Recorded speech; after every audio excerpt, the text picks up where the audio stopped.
As the 2024 election heats up and early voting has started in several states, it's important to head to the voting booth as an informed citizen.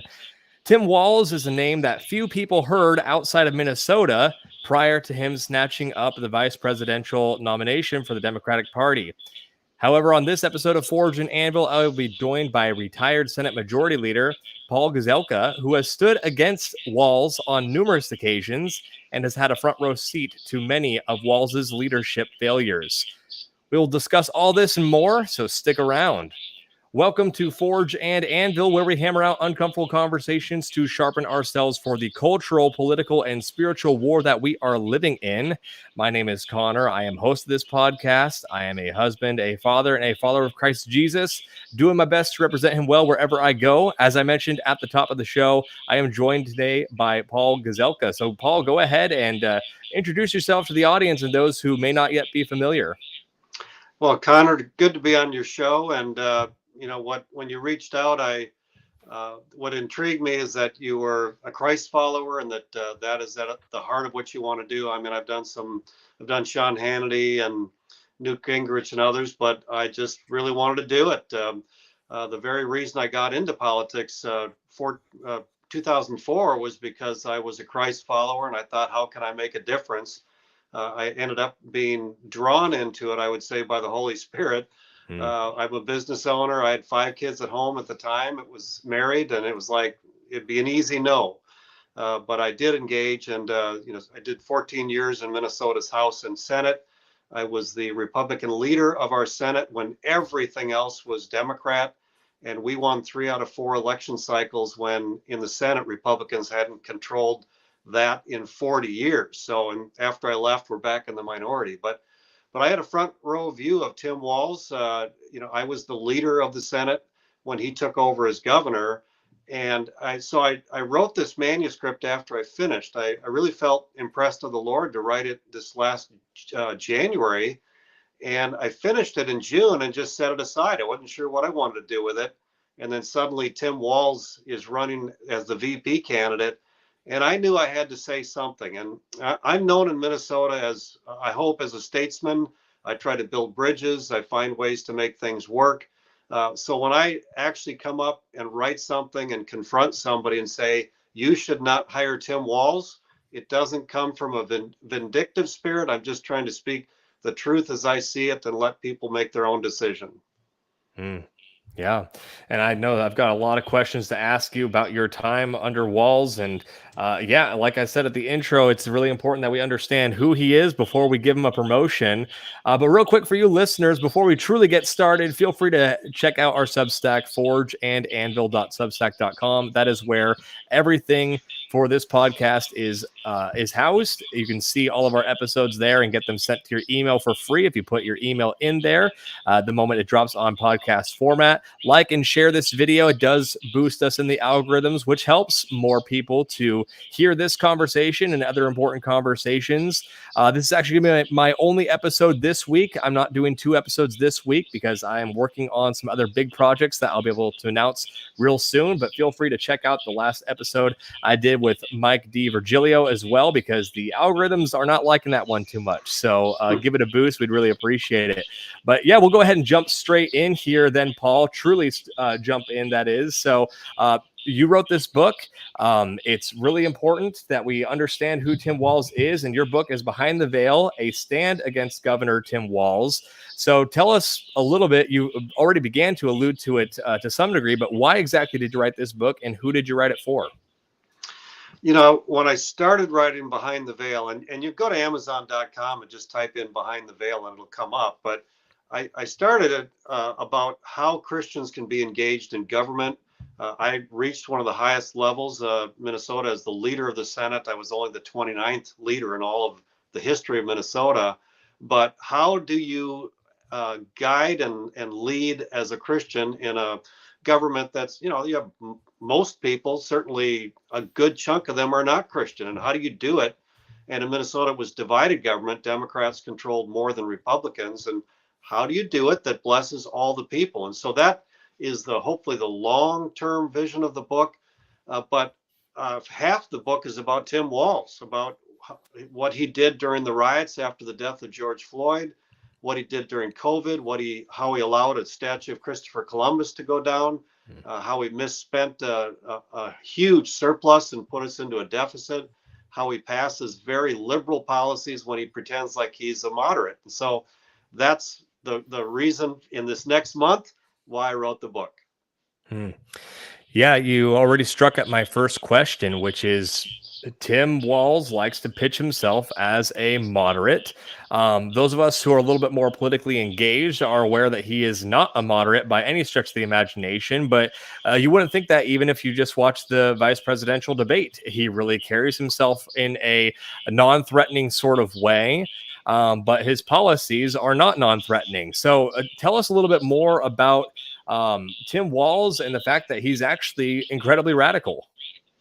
So when he ran for Congress in Minnesota, because he served a few terms there, it was a very rural district, and so his voting record was moderate. He wore an NRA hat, and then he decided to run for governor, and he got rid of the NRA hat, and all of his policies were extreme far left. The only reason he didn't pass them right away is because the Republican Senate that I led stopped him.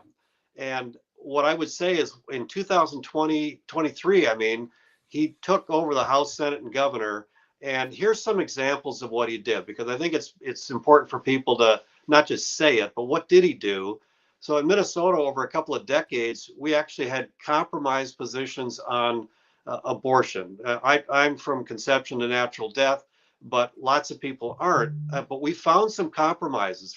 For example, if a 15-year-old girl was pregnant, one of her parents had to be notified.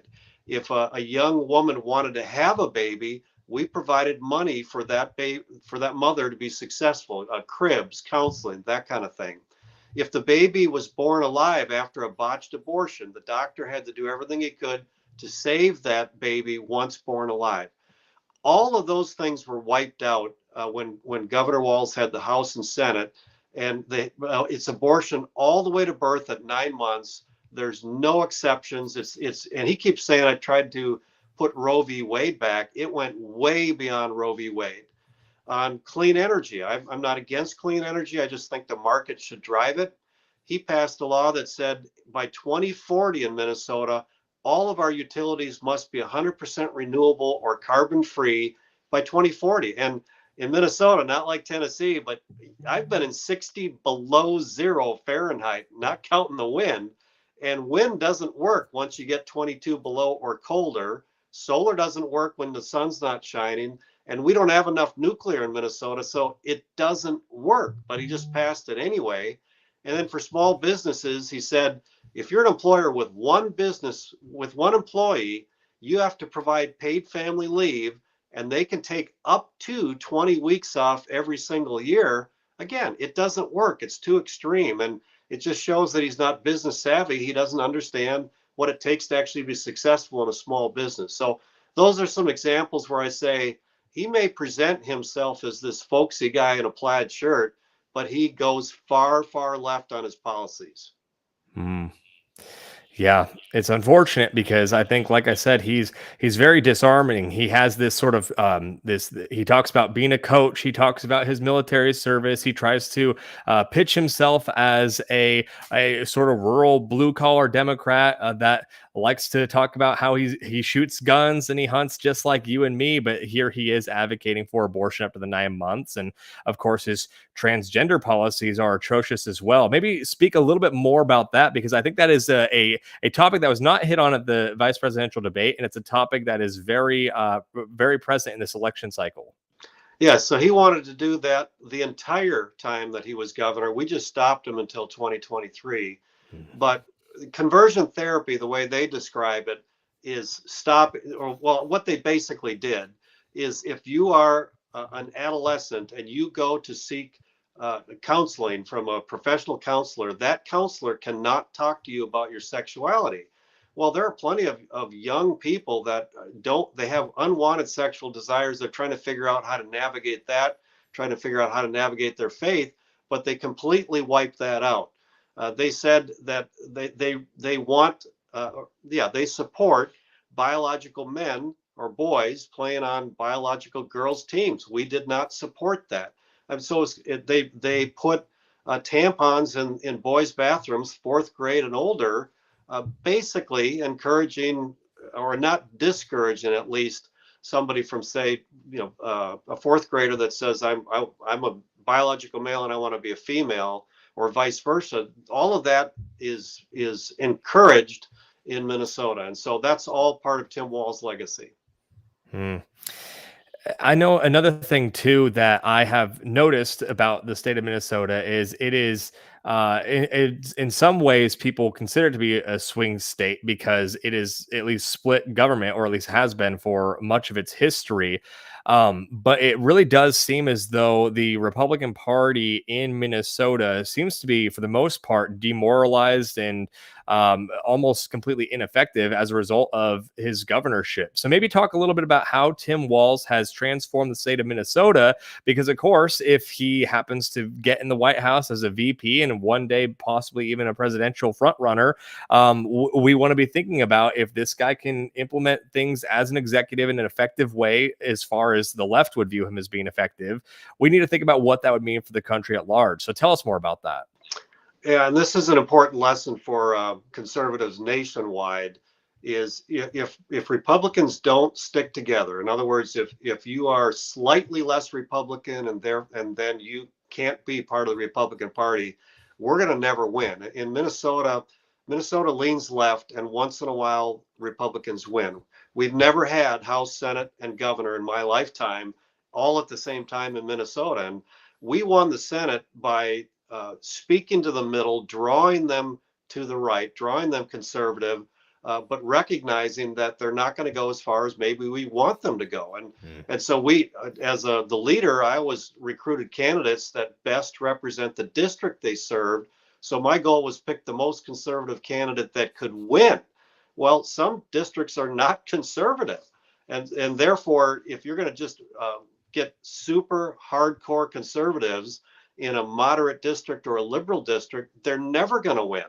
And so that's a lesson for us nationally too. I mean, we have to think about how do we get a majority, and then how do we convince people that our ideas are the best ideas. It's not going to be by yelling.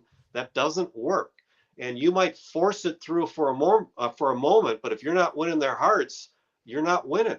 And so that's what I say about Minnesota. When I was there, my group, we won 3 out of 4 elections. When nobody else was winning, when Trump didn't win Minnesota, we won in that same election cycle. And so we just, there's a scripture, wise as serpent, gentle as doves. I like to say, be kind, but don't be gullible. You have to think about how are you going to win? What's the strategy it's going to take, and follow that course. Yeah, I completely agree with you on that.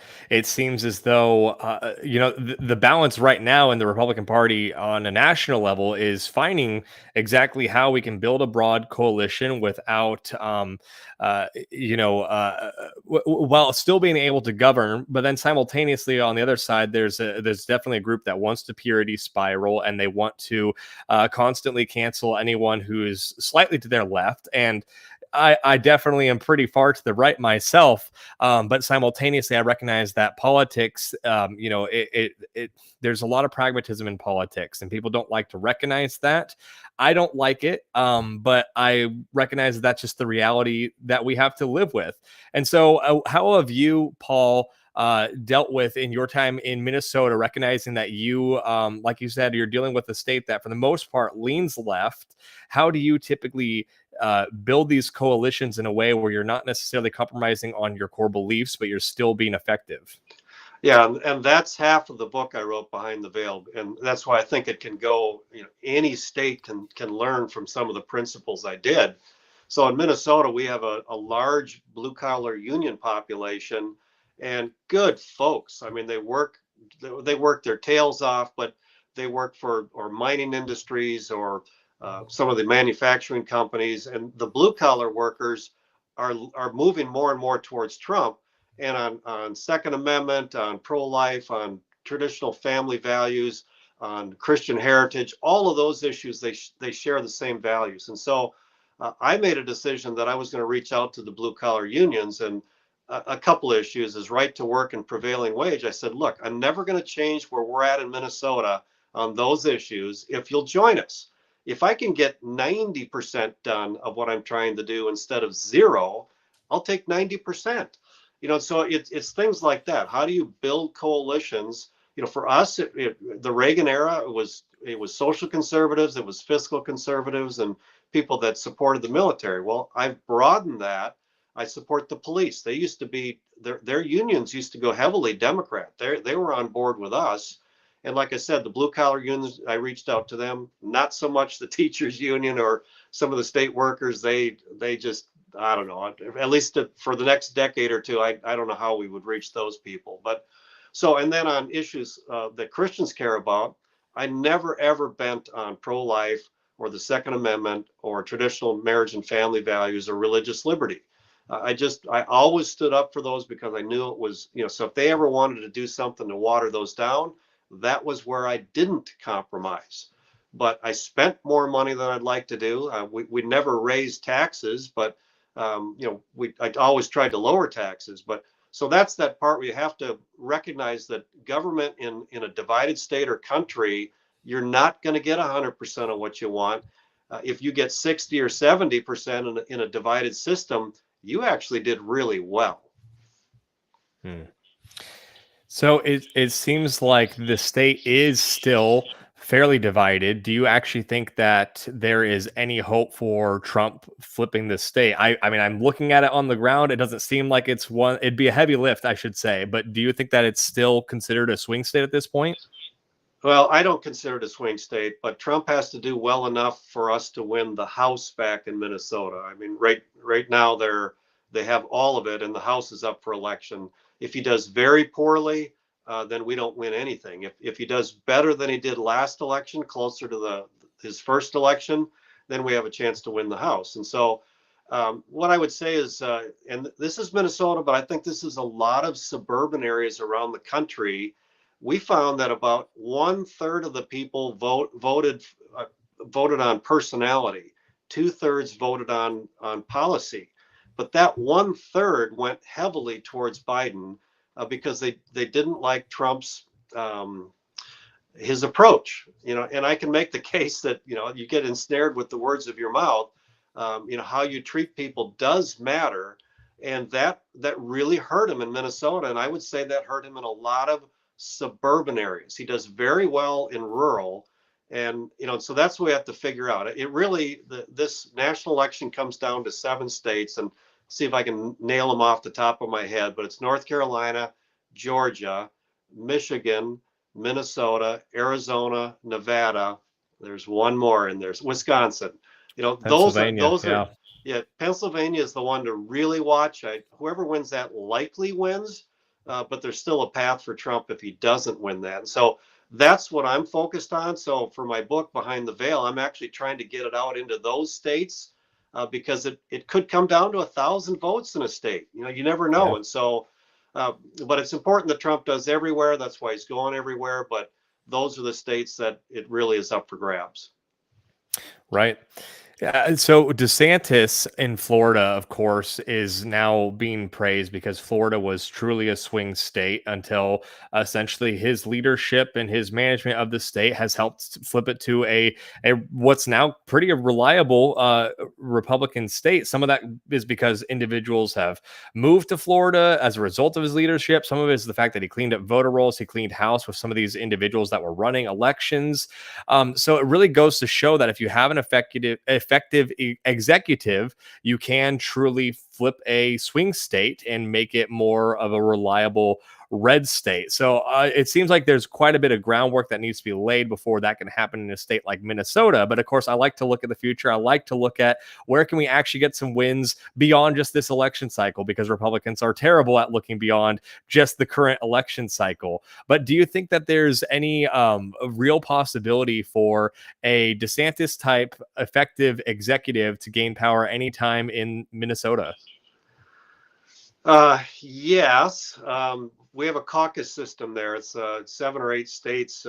Really, only about 2,000 voters pick the leader. And full disclosure, after I finished in the Senate, I decided I was going to run for governor. And At first, I was the leading candidate, but they had a new batch of these 2,000 delegates that came in, and they picked somebody else that I knew would never win. I mean, I know what it takes to win, but he said all the right things. And in a state like Minnesota or a state like Michigan, you have to be thinking about the fact that your state is not red. It's purple. So how do you bring them your way? And you're not going to do that by espousing hardcore conservative principles that I believe in. But you have to think about, who's the group that you have to win. And if you don't get that middle vote in some of these states, you never win. And if you don't win, you can't do anything. If you don't win anything, you see what Tim Walz did in Minnesota. We had stopped him for 5 years, but suddenly when he had it all, there were people calling Republicans like myself and all Republican legislators part of the uniparty. And I'm thinking, you have no idea the difference and the things that we have stopped until he had it all. The other thing, I forgot to mention this. So we had an $18 billion surplus in Minnesota, and we wanted to give it back to the taxpayer. He wanted to spend it. Once he had all power in 2023, he spent all of the $18 billion. He raised taxes $10 billion, increased spending 40% in 1 year, and the future structural deficit, the budget in the future shows a structural deficit. That's the consequence of Republicans saying we want all or nothing. It usually means nothing, and then you give the other side power, and we just have to be smarter. It's a shame. It's unfortunate because that's exactly the kind of prospect we might see should a Harris Walz administration take the White House. And of course, that's my big concern here. And so I think it'd be a wise choice for us to spend some time talking more about Tim Walz as a leader and a governor. Of course, we've done some of that already, but I think it's important to look back on his involvement in 2020. I know your book covers a lot of that, but feel free to take as much time as you'd like to kind of lay out the groundwork for what was going on in 2020, kind of remind us of what that looked like, and then talk to us a bit about Governor Walz and how he handled the riots and the lockdowns, all of it. Yeah, let me start in 2019. So COVID was 2020. And in January 2019, Tim Walz was the governor in Minnesota, brand new. The House was controlled by Democrats, and I had a 1-seat majority in the Senate. And we ended up getting the biggest tax decrease in Minnesota in that budget. And in fact, at the Democrat National Committee or Convention, he was taking credit for the tax cut, the opposite of what he wanted to do. But anyway, we got that done, and I thought, okay, I think I can work with this guy. It's divided government. You have to compromise. But in 2020, with emergency powers, he had king-like powers. I couldn't stop him during COVID when he made all kinds of bad decisions. And he basically said if we lock everything down, that only 40 to 50,000 people would die. And I looked at the same data that he was looking at, and I messaged out to somebody at the same time that I think it's going to be about 5,000 people in Minnesota. And a year later, it was 5,000 people. But he made all of these decisions. He said, I'm going to buy a morgue because we're going to have all of these deaths. And I said, why don't you lease it? Why don't you use freezer trucks? He didn't listen. He shut down businesses. He shut down churches. With the churches, I started doing these private Zoom meetings with leaders from Protestant and Catholic churches about what we could do. And finally, there was a moment where he said, okay, now I'm going to open up bars, and bars, you can have 50 people, but churches, you get 10 people, bars get 50. And, my wife said, well, let's just do church and bars, which I thought that was a pretty good idea. But, in the end, the churches decided that they were going to open up anyway. And they forced the governor back to the negotiating table. And he said, okay, 250 people. But so many decisions he made. I mean, funerals, you can't do them. You can't do weddings. You can't do graduations. Oh yeah, but we can do the funeral for George Floyd. He chose who could have one, who could not have one. He closed surgical centers, but he said, oh, Planned Parenthood for abortions, you can be open. So it was incredibly frustrating during that time. And then about a few months into it, not even 3, George Floyd died. And that, most of your audience probably saw the videos. It was a terrible moment. The police officer could have done better in that situation. He'd had a trial. He was considered guilty. But the death of George Floyd was on a Monday, and the riots started Tuesday. And by Wednesday, the mayor of Minneapolis asked Tim Walz to send in the guard, and Tim Walz sat on his hands. He did not act. Thursday, a police station burned down. That was the first one in America in over 100 years. Now I'm behind the scenes texting him, and this is part of what I put in the book, Behind the Veil, because I wanted people to see that he was frozen. If you're a leader, second in command of the country, and you're influencing Kamala Harris, he was frozen. And then by Friday, it's 1,500 businesses damaged or destroyed. And I'm calling the White House. I'm asking them, can you engage? Will you pressure him? And he did talk to Trump in that time frame, because his surrogates were saying he didn't. Well, I know he did. He definitely did. Still didn't act. And finally, Saturday, he finally got the National Guard out in full force, but it was too late. The damage was done, and it spread across the whole country. And then after that, he blamed the mayor of Minneapolis, but the Minneapolis mayor proved to everyone that he asked him for help. And then he said Minnesota's National Guard was just a bunch of 19-year-old cooks anyway. And he was trying to be funny, but that's offensive. It's the young men and women that have gone to wars forever. And, the Band of Brothers in World War II was a bunch of young guys. So that's where he really dropped the ball. But then after, he started pushing for anti-police legislation. And again, I had to stop him. I said, I'm not going to let you do this. And then one more thing I'll just bring in this whole time frame is there's a guy named Mike Furcia. He used to be part of the American Indian movement back in the late 70s. He put out a public post saying, I'm going up to the Capitol and I'm going to tear down the statue of Christopher Columbus. And the governor was made aware of it. That was in the morning. He put one highway patrol out by this statue, which was right next to the Capitol building in Minnesota. Mike Furcia comes up there with 50 to 100 people. He's got a rope in his hand, and he's literally right next to the highway patrol person. There's no way he could have missed him. And that highway patrol person walks back into the building. Mike Furcia puts a rope around the neck of the statue and pulls it down. And I was about I was about a mile away having a meal, and I got a call, and I got up to my Senate office building right away. And already that statue was on a flatbed truck being hauled away and stuck in a secret Department of Transportation building. I never did see it after that. But that's the governor looking the other way. I think he wanted it to be torn down and just said, well, I'm going to let them do it. And that's never how you govern, but that's how he governs.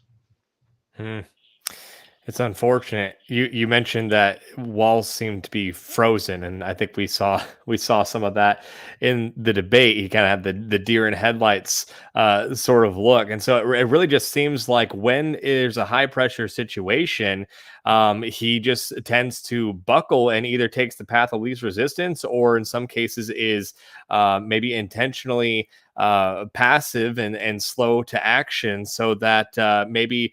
We hope not, but nefarious things that he hopes to see accomplished, he kind of lets more useful idiot foot soldiers kind of do his bidding while he sits on his hands. Would you say that's kind of a fair assessment?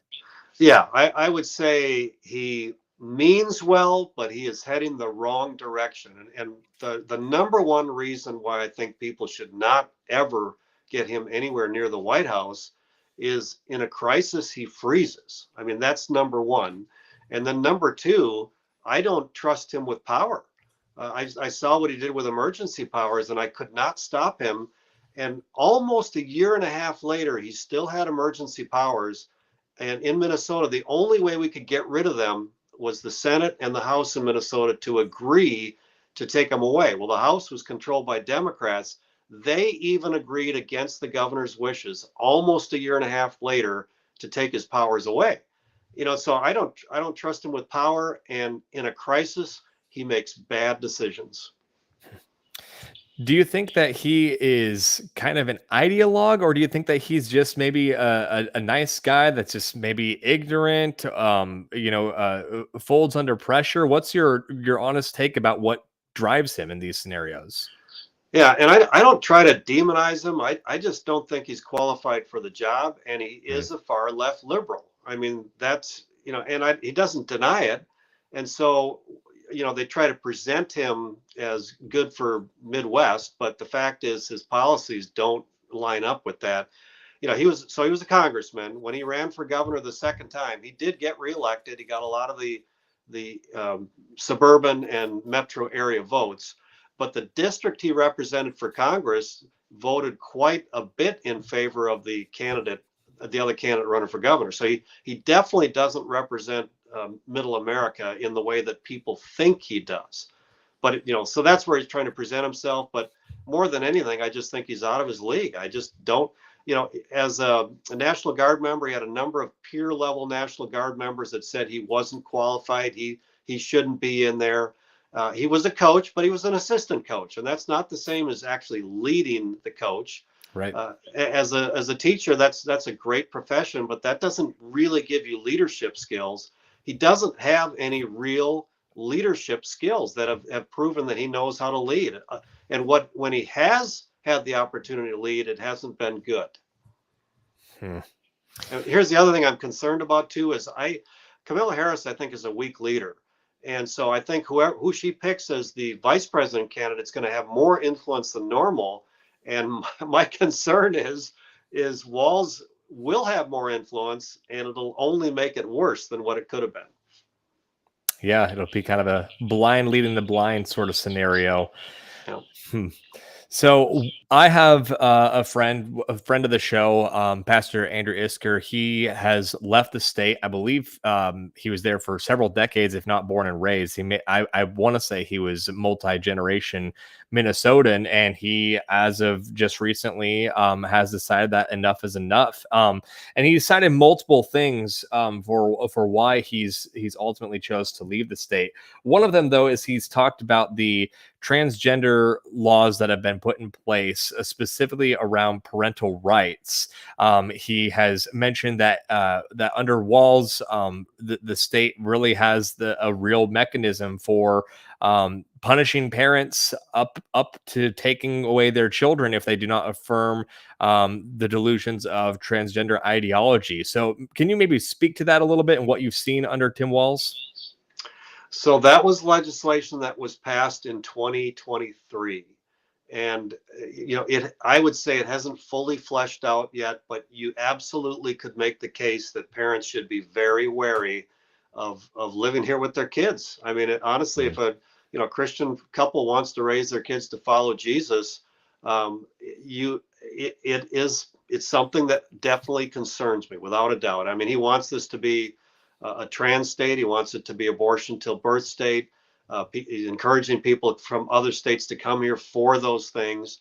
And as a believer, I want to say that I am super compassionate to people that struggle with sexual orientation, their sexual Right. identity. I am super compassionate to that. I have family members that wrestle with that, and so I don't want to be the believer throwing stones at those people, but also standing up for righteousness and standing up for what I know is good for our entire society and those people. But it's a mix. And the scripture verse that really struck me is the woman caught in adultery, and all of the religious people of the time were saying, "Stone her, take her out," and they're asking Jesus, "What is he going to do?" And he says, "You that are without sin, you cast the first stone." And I'm 65 now, and what I'll tell you is I totally relate to that, how they share that the older ones left first, because you realize you're not perfect. The only reason we get to heaven is because we trust Jesus for the forgiveness of our sins, and we're trying to follow him. But so it's just as a Christian legislative leader, that was the needle I was trying to thread. How do I let these people know that I love them, and yet I have to uphold what I know is good for our culture and society? Hmm. Yeah, in another vein, as far as Tim Walz is concerned, and overreaching government, during the lockdowns, I've heard that in Minnesota, Tim Walz essentially set up a snitching hotline to tell on your neighbors if they weren't following COVID protocols. Talk to us a little bit about that. Yeah, it's hard to believe. So particularly these small businesses, they began to fail, and because they were shut down. And if you're a small business owner, I am still a small business owner. When you're first starting off, you're just barely making it, and suddenly you have no revenue coming in and nobody to replace it. And the only way you can survive is if you're going to open up. So people started to do those kinds of things. So then he set up an 800 number hotline, turn in your neighbor. And if that wasn't enough, he sicked the attorney general on those businesses, and they were giving them up to $10,000 fines. I was like, you don't get it. These people are barely making it, and they're trying to survive, and you're going to bury them. And many businesses did fail. And I tried to. I was even willing to give the governor a raise if he would waive all these fines that they inflicted, but I never won on that. But you think about that, you're turning to your neighbor rather than a community that's working together trying to help each other through a pandemic. You got neighbors looking out for their other neighbor trying to turn them in. And I mean, it was so ridiculous. So in Minnesota, he had total control and he shut everything down. He had a mask mandate everywhere. The only place he didn't have a mask mandate was the Republican Senate. I said, we're not having a mask mandate here. You can wear one. I'm not going to require it. And we were fine. But Wisconsin didn't shut everything down. Their Democrat governor tried to, but Wisconsin's Supreme Court, mostly appointed by Republicans, said if there's not agreement with the legislative body, you can't do it. So they were open. Minnesota was closed. And the death rates between the two states, which are very similar in population, are almost exactly the same from COVID. But the difference is in Wisconsin, kids did better, businesses did better, people were happier. I'd literally sneak across the border. We'd go to a bar or get a burger and just hang out because everybody was happy there. They told me, I put this in the book too, Behind the Veil, but I went there and I had a hat on and I had glasses on, and they said, you don't have to be incognito here. Nobody knows you. And then as we're watching the TV in Wisconsin, my face pops up on the screen, and I mean, it was just a funny moment. But that's the difference between a state and a leader that trusts their people to make the right decisions, and a governor who thinks, I know what's best for everybody. I'm going to do it all as a king would do it. And it proved to be worse than what it needed to be. Right. Well, I know we're already rapidly drawing to a close of our time here, Paul, but I wanted to just kind of give you the floor for the last few minutes here to just kind of plead to the average American, especially those swing state voters. What's ultimately the message that you're hoping to convey in your book, that you're hoping that they take from this interview when it comes to Tim Walz, what's coming, the election. I mean, early voting, as I mentioned in the intro, it's starting in some of these states already. You can go and cast your vote right now for Tim Walz. So what would be your message to the audience in closing? Yeah, I already voted. I think it's in Minnesota you can, and even Trump's encouraging people get out to vote because you don't know what's going to happen on election day. Yeah, but the people that don't want to vote for Trump but like his policies, it's like, look, Winston Churchill during World War II was not a lovable fuzzball, but he was the kind of guy that you needed during that time frame. Trump is the kind of person that we need right now to turn our country around. I mean, we have to close the border. We have to make sure that we're strong against whether it's Iran or China or Russia or North Korea. They need to know that the guy in charge in America is tough, not kind, but tough. And so that's kind of where I tell people how you draw the distinction. Look at Trump's last 4 years, and that's going to give you a sense of where he's going to be. Look at Harris and Biden's last 4 years. Don't what they're saying right now, great, but it's really look at their past performance. And as far as the book, I wrote it for Christians first to really think about government. If you've never been engaged in government, I really recommend you buy the book and read it cover to cover, not just the chapters on Walz. I have a chapter on Trump too. I rode in the car with him. I was at the Abraham Accords. but read the whole book about how government actually works. And I just found out within the last week, the leader of Minnesota's Senate before me was a Democrat, and he read the book and called me up and said, "This really captures it," and he's going to endorse the book. I mean, that's, so half of the book is about Tim Walz should not be picked, but that told me I'm hitting the message that people need to get. If we're going to turn our country around, people need to be engaged, and they need to be smart. It can't be just I'm stand up, I got off the couch. You got to learn, and it's not just a 30-minute video and then you're the expert. It takes a while to get up to speed, and then finally I'll say we need to pray like crazy for our country. Second Chronicles 7:14, but if my people that are called by my name shall humble themselves and pray and seek my face and turn from their wicked ways, then I'll hear from heaven, forgive their sin and heal their land. And I hope it's Trump that wins, but no matter who wins, we need to be praying for our leaders that God will speak to them and change their heart to follow his ways. And so that's my hope and prayer for your audience. And thank you for doing what you're doing. Of course. Amen to that. So, Paul, where do you want people to go to pick up your book, as well as where can people go to follow you and keep up with everything that you have going on? On X, I'm at Paul Gazelka, and you can go to Gazelka.com. I've got another book there called Marketplace Ministers. It's Every Believer's a Minister. What does that look like in the realm you're called into? I wrote that one 20 years ago. So you can go to Gazelka.com to get those, or you can go to Amazon.com. If you type in Behind the Veil, you'll get to my book, and then you got the spelling on my name, and so you can find my other book too. But I really hope that people buy the book. It makes it, it promotes it more, just kind of like what you were talking about your podcast. And then if you do buy it, give it a 5-star review. People, they look for, that kind of book. Newt Gingrich told me he's going to endorse the book. So I'm probably going to open it up and put that back in there. So it's a good book, but not just about Walz. It's about how we govern as Christians. Awesome.